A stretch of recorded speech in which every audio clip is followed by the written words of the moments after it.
Linha do tempo, 2016, existe em Cáceres uma grande frente popular para enfrentar o prefeito Francis.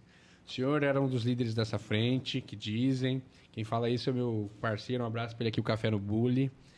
E vocês tinham um pré-candidato a prefeito, que era o Sérgio Arruda, o médico Sérgio Arruda.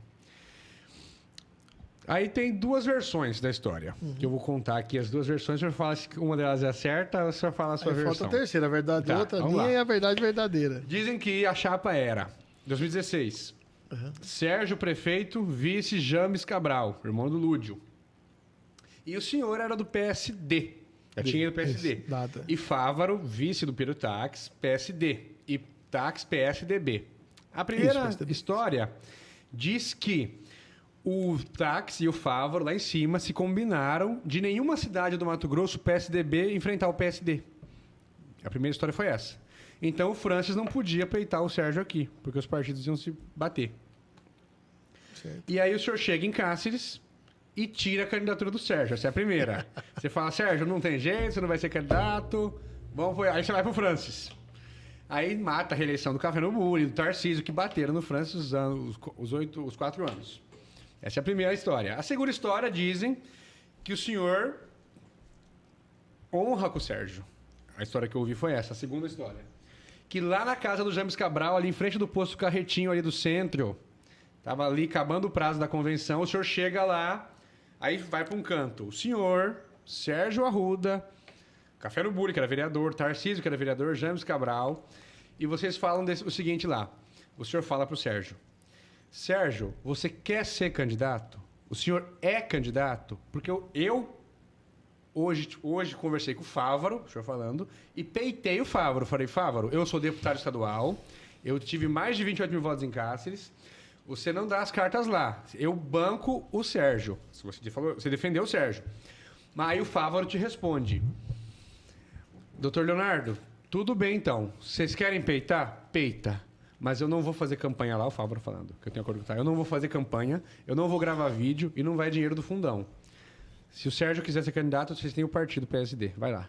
Aí você chega no Sérgio e fala, Sérgio, você quer ser candidato? Não vem ajuda nenhuma de recurso financeiro, o Fávaro não vem gravar programa, não vai gravar vídeo nem nada. Você quer ser candidato? Aí o Sérgio recua, esse é o primeiro recuo da vida do Sérgio, que outras vezes ele saiu e também não saiu candidato. Então, qual foram essas duas histórias? O senhor tirou o Sérgio ou ele não quis ser candidato? Deixa um abraço pro doutor Sérgio Toro. Um abraço pra você, cara. Eu chamei ele pra vir aqui na entrevista. Você é um cara fantástico. Vai ser uma entrevista muito bacana. Ele também tem muita coisa pra falar da medicina e da vida pessoal, família dele. Um abração pra você, cara. O que aconteceu? Vamos juntos. Muito boa, obrigado. Tá até relembrando aqui, porque é um fato bacana. E 2016 depois influencia até a minha saída do PSD, tá lá na frente. O que aconteceu? Mas na época. Vamos lá. Realmente, existia então o PSDB e o PSD, o governador e vice, que é normal, salutar os partidos não quererem se enfrentar. Como é que vai justificar o governador e o vice se gladiando, brigando? Você tá doido. Ou senão já rompe ali e vão pro pau, né? Mas enfim, mas o normal é tentar, principalmente na metade do mandato, conciliar. E aí? Então, realmente essa reunião do James Cabral existiu, tá? Que bom que você sabe da reunião na casa do James, existiu. Que existiu na casa do James. Não é que está fazendo frente contra o França, é normal. Você imagina você de um partido que tem um governador ou vice-governador não querer lançar? Você tá doido. Era uma frente popular que falava, uma frentinha. A frentinha estava se organizando. Então não tem nada contra o França. O natural é querer lançar candidatura. E era o Sérgio o nome. Era o Sérgio o nome, porque estava ali, se apresentava o que queria. Não era eu. Que eles queriam que eu... Falei, gente, eu acabei de assumir não dá. Isso também. Você tá doido, eu sou deputado estadual, assumi agora, tenho um compromisso. Falei que eu não sairia prefeito, né? Então não tem lógica.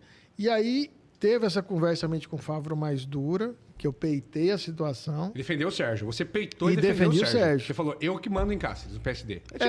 Tipo isso. Não teve... o que eu falei? Agora que vem pra gente consertar a história. Eles estavam lá. Falei, Sérgio, você quer... Vamos peitar o rolo. O Fávaro respeitou você. A gente brigou ali um pouco. Esqueci de um detalhe, um minutinho. Esqueci de um detalhe.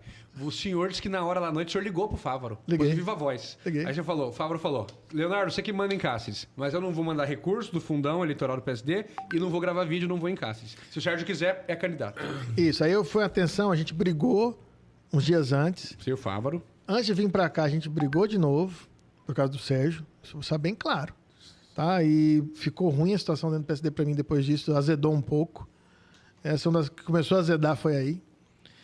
E eu cheguei aqui e falei, Sérgio, se você quiser, vamos peitar o rolo. Você falou assim pro Sérgio. Porque é o seguinte, não conte com o dinheiro do partido. Isso que eu falei, não que ele me falou, que eu falei, ó, não conte com o tempo. Nós vamos enfrentar todas as bases possíveis, nós vamos contrariar. O Estado Exatamente. e o município. Exato. Sim. Então, assim, ele não falou bem, que eu vou cortar. Só que, assim, não conte com gravação, porque ele não vai fazer, porque é um combinado. Não conte com dinheiro, porque a gente está peitando a situação. Tipo, você está sozinho, né? Isso. Mas você tem eu, estamos prontos. E seus companheiros. Veja bem, pense com. Porque eu sei que na sua situação eu vou entender, pense que nós vamos respeitar a sua decisão. Sempre a sua decisão. Estamos juntos, somos companheiros, vou estar eternamente, como eu gosto muito dele. E eu acho que eu gosto de pessoas assim, que a gente fala francamente e não tem. E ele ponderou com toda essa situação o peso que era, cara. Eu enfrentei a máquina, enfrentei na época que eu sei o tamanho disso. Eu falei, cara, eu enfrentei, foi uma pauleira. Mas o James estava ali, que eu tenho respeito muito. Abraço, James, para você. São testemunhas disso. E naquele momento o grupo achou, olha, vai ser muito pesado a gente enfrentar a máquina. Ele não sendo, foi natural que o Francis tivesse. Não era nada contra o Francis, pelo contrário. Era um grupo que estava se formando. Como não teve, foi natural que se estivéssemos dentro do mesmo grupo, que era governo. Foi isso, isso que aconteceu, então. Pronto, essa foi a história. Mas então, pra gente, o senhor fala palavras muito bonitas, senhor, ótimo político. Mas então é isso, o Sérgio não peitou o rolo. Não, o Sérgio não quis ser candidato. Isso, não tem nada. Foi isso, não tem outras palavras. Ele teve uma decisão, ponderamos juntos. E ele viu todos os prós e o contra, e naquele momento... Ele desistiu. Não era um momento propício, né? Sim, ele desistiu. Porque você imagina... E aí ele deixou essa oportunidade para um outro momento, que eu acho que ele, que ele tem que avaliar o momento correto da vida dele, familiar, né? E aí é um grande nome, eu acho que pode ser um bom nome também para as campanhas que agora ou que virão, mas no momento que ele achar adequado, que a pessoa tem que estar com a cabeça boa e no momento que pode se dedicar ao bem público. E não mas o senhor honrou com ele. Sim, nós conversamos. Ele não foi porque ele não quis ser candidato. Naquele momento, decidiu que esclarecido. Obrigado. Você tem mais pergunta? Tenho, se quiser fazer. Vou fazer uma última, a minha última. Inclusive... Faz tempo que ele fala que essa última aí... Vai surgindo. Eu vou fazer a última e vou me ausentar. Aí vou deixar você terminar o podcast. Pode ser. Tá? Já queria agradecer a presença do senhor. Querido, obrigado. Tá? De estar aqui nesse horário de almoço, comendo brownie. Aliás, tá uma delícia. Eu comi uma delícia, parabéns.